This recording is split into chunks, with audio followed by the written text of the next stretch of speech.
Iako se prosinac obično smatra razdobljem kada vrt miruje, iskusni vrtlari znaju da je to zapravo ključni mjesec za pripremu i planiranje.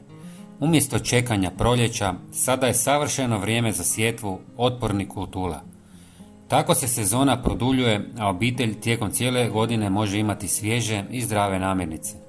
Raniji usjevi imaju i ekonomsku prednost jer se prodaju u periodu kada je povrća malo, a cijene više. Zimska sjetva nije samo hobi, nego pametno ulaganje u zdravlje i samoodrživost. U ovom hladnom razdoblju uspjeh najviše ovisi o izboru biljaka koje mogu podnijeti niske temperature i kraće dane. Najbolji su lisnati usjevi poput špinata i blitve.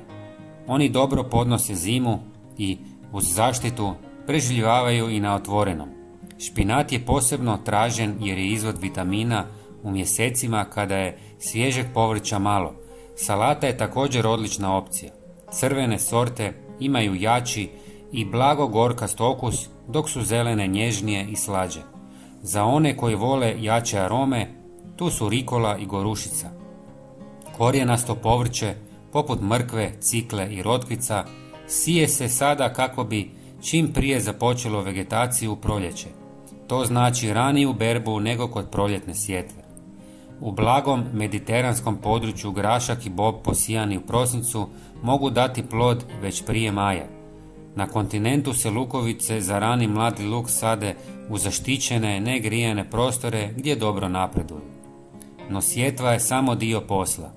Jednako je važna zaštita usjeva, posebno onih na otvorenom.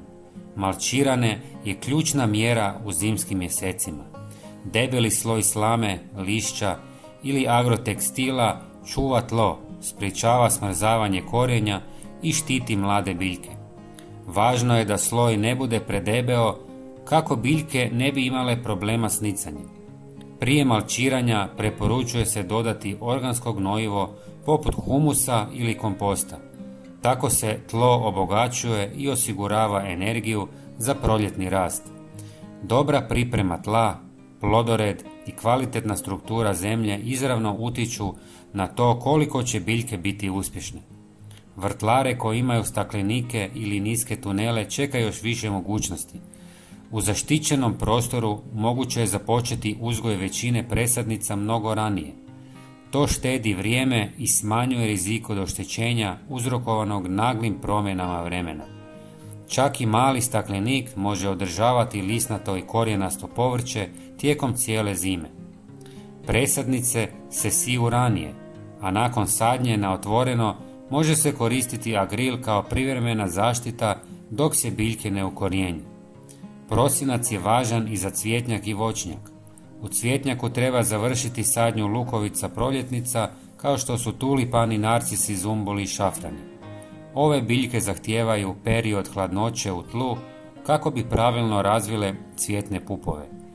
Ako se posade prekasno, mogu izostati iz cvatnje ili cvjetati kasnije i slabije. Za vrste sa sporijim početnim razvojem dobro je početi što ranije. U voćnjaku, osim osnovnog okopavanja i gnojenja, vrlo je važno zaštititi debla mladih voćaka.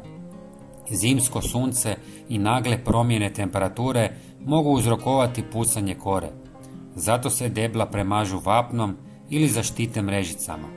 Krečenje reflektira sunce i štiti stablo od pregrijavanja tijekom dana, dok noćni mraz ne uzrokuje nagle šokove. Prosinac je također pravo vrijeme za prskanje voćaka bakrenim preparatima dok su još u fazi mirovanja. Time se sprečavaju bolesti koje prezimljuju u kori i pupoljcima. Važno je redovito provjeravati uskladišteno voće i povrće kako se trulež ne bi širila. Na kraju, prosinac nije mjesec odmora, nego mjesec pripreme i planiranja. Sve što se sada napravi postavlja temelj za snažan, zdrav i uspješan početak nove vrtlarske godine.